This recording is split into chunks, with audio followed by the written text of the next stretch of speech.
Hello everyone, and welcome to Theater 124 Film Appreciation. This semester we will be talking about vampire films. So what should you expect from this course? Well, we're going to watch some great films that go all the way back to the beginning of film history. You're going to learn a lot about film production, film techniques, lighting, camera angles, sound. You're going to become exposed to what we call cultural studies of film. Films and really all kinds of popular culture are immensely popular. Billions and billions of dollars are spent on popular culture. Given that there's that amount of investment on the part of the general public and people everywhere, then there must be something else that we get from popular culture that speaks to us culturally, politically, and vampire films are a really great example of how we can use cultural studies to interpret popular culture. You're going to take part in some classmate discussions. There are some discussion groups that will be centered around each of these films. And I would encourage you to engage with your classmates as if you were in the same room with them and participate in some thoughtful discussions. It's important to note that if you're going to take this class, you definitely have to watch the movies and do the readings. If you don't do those things, you will not be successful in this course and you will get a very bad grade. So commit yourself to watching these movies if you decide to take this course and doing all the other work that this entails. So you might be wondering who I am. Well, I thought I'd give you some examples of who I am not. I'm not this guy. I'm definitely not that guy. I could have been this guy in a previous life, but I'm not. And I'm pretty sure I don't want to be Tobias either. So this is me. My name is Jason Kosofsky. I will be teaching this class. I've taught at Parkland since 2006. I have degrees in media studies, speech communication, and communications research, all from the University of Illinois.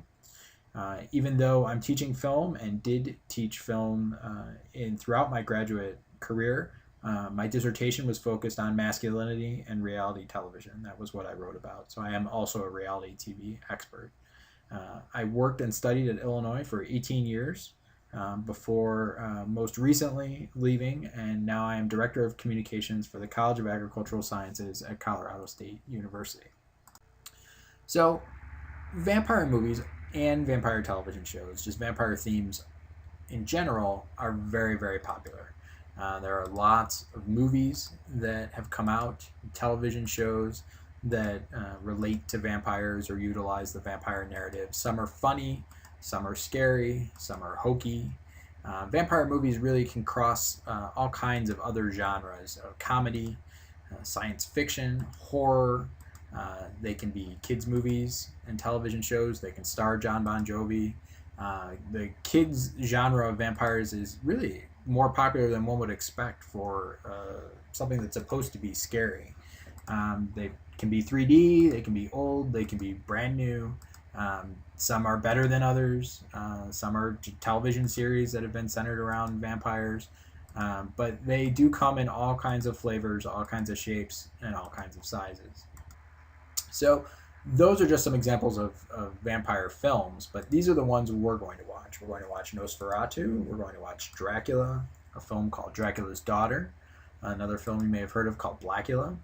We're going to watch Love at First Bite, a parody, a movie called Near Dark, The Lost Boys, I'm sure many of you have heard of, Bram Stoker's Dracula, Interview with the Vampire, From Dusk Till Dawn, Blade, Shadow of the Vampire, Underworld, and of course Twilight, but just the first one, not all of them. So where are you going to find the films for this class? Well, there are lots of different places you can find them. I will put all of them on reserve at the Parkland Library. You can watch them there, but you do physically have to go to the Parkland Library to watch them. You can also get them in video stores. These are pretty mainstream movies, many of them, so they should be relatively easy to find. If you can actually find a video store these days, which is not as easy as it once was. So you'll have to go to a place like That's Entertainment or Family Video. You can also rent them online through companies such as Netflix and Blockbuster Online. Some of them you can stream from these companies, but these companies will also mail you DVDs if you sign up for their service. And if you want to sign up for their service for the limited amount of time that this class will span, for $20, you can probably get all of the movies mailed to you at various times, as long as you mail back the ones when you're done. Amazon also has all of these movies. You can buy them from Amazon. Many cases you can rent them from Amazon for a fixed amount of money, and some of them are free to stream through Amazon Prime if you pay for that service. You can also rent them through iTunes, and if you have Comcast, DirecTV, or Dish, they have an on-demand service, and you can rent them there. Also, if you pay for movie channels, many of these movies show somewhat frequently, and you can search for them, and you may find that they're showing at an odd hour or time, and you can just tell your DVR to record it, and it'll be waiting for you when you want to come back and watch it. You can also purchase a lot of these movies at stores like Best Buy. Some of these movies you might find in even like a $5 DVD bin. They're also probably Blu-ray copies and more expensive copies as well. What's important to keep in mind is that you need to watch these movies on your own. They will not be made available online through Cobra Learning or through any kind of online interface via Parkland. It's not possible, it's not legal, so you'll have to make sure that you find a way to get these movies watched. What you should expect, and what I expect from you from this course, is you're going to watch each of the films that is assigned. For each film, you will take a quiz. You will also read an article assigned for each of these films. You will follow the textbook study guide, which I will also point to aspects of the textbook over the course of the semester that you should be paying attention to, but there's a study guide for that, and we'll talk about study guides in a second. You're going to complete a discussion post for each of the films, and we'll talk about those in a second. You'll write 3 papers, and you'll also take a final exam.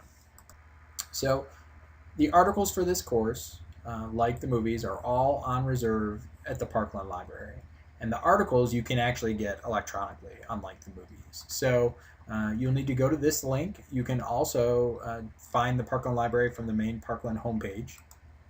This is what the Parkland Library page looks like. And what you want to do is click on Course Reserves. You'll see that's the second link down. And it will pull up a screen that looks like this. And you can search for either my name or the name of our course. And then once you do that, it'll pull up a list of articles. These are obviously not the articles for this course, but you can pull up a list of articles, and it'll also list the films, and you can click on the articles, you can print them out, you can download them, or you can read them online. And you'll see that each of the articles is listed with its corresponding film at the end of the syllabus. So if there's ever any doubt as to what article you should read for each film, just go to the syllabus and you'll see which one. And these articles you should be able to find by either the article name or the author's name in the reserved list. So for every movie we watch, you'll take a quiz. The quizzes consist of 10 multiple choice questions. There are 8 film questions, 1 question from the article, and 1 question from the textbook. As far as the 8 film questions go, these are really easy questions. They're not designed to trick you. So if you saw the movie, you should get these questions right. If you didn't see the movie, you will likely get them wrong, or at least there's a 1 in 4 chance that you'll get them wrong. They're all multiple choice questions. So you need to make sure you watch the films and you need to pay close attention. But they're fairly simple, basic, who shot who turned out to be a vampire, who died first, those kinds of questions. And then when you get to the multiple choice questions related to the films on the final exam, they'll be even easier, stuff I would expect you to be able to remember for a much longer period of time. So how do you know what to read in the articles and textbook for the quiz and exams? So I created study guides for the films, the important parts of the films that I think you should pay attention to, important thematic parts of the films. What important things do you need to keep in mind when reading the articles, and what important things do you need to keep in mind when reading the textbook? So you'll see that if you click on content, that there are 3 study guides there for you. There's a film study guide, a textbook study guide, and an article study guide. You can also find a copy of our syllabus, as well as 3 paper assignments. These are paper assignments from last semester, and a sample paper. And that's how you'll find all of that material. It's all under content. So you'll also want to complete a discussion post for each film. So you'll click on discussions, which is right there, and then you'll see that there is a discussion for each of our films. You'll want to make sure that you post in each of them. You cannot see other people's posts until you make your own post. You should always make sure that your post has been turned in no later than 24 hours after the quiz is due. So if a quiz is due Monday at midnight, then your discussion post can't come in later than Tuesday at midnight. People are not going to be going back and reading discussion posts from days or weeks before. So you've got to be pretty timely in your post. You can post before the quiz is due, but just make sure that if you are going to post before the quiz is due, that you don't put spoilers in there that will give important plot points away to people who may not have seen the film. So make sure that if you're going to do that, you wait until after the film quiz is due. Spoilers would include, I can't believe that guy killed that other guy, or I can't believe aliens came down and pulled them off the planet. Anything along those lines. You shouldn't post until you know that everyone has taken the quiz. When you're thinking about these posts, try to be thoughtful. Don't post whether you liked the film or didn't like the film, or whether you thought it was stupid or scary. Try to be thoughtful. Talk about how the film relates to other films that we've watched. How does it relate to themes in the course? How does it relate to the reading? How does it relate to the textbook? That's important. You can respond to other people's posts if you want, as long as you're respectful, but I think it would be a healthy way to engage with your classmates to have a little bit of back and forth in discussion posts. I included these 2 posts from movies in a different class so that you can see what successful posts look like, their relative length.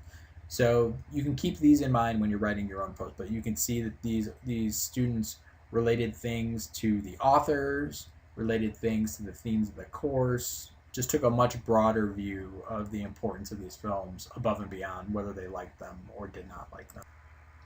A little bit of good news. I'm going to drop your 3 lowest discussion posts and your 4 lowest quiz scores. So that means if you miss a quiz, you miss a discussion post, it's not really the end of the world. Just make sure you don't miss more than 3 discussion posts or more than 4 quizzes. Then the zeros will start to count against you.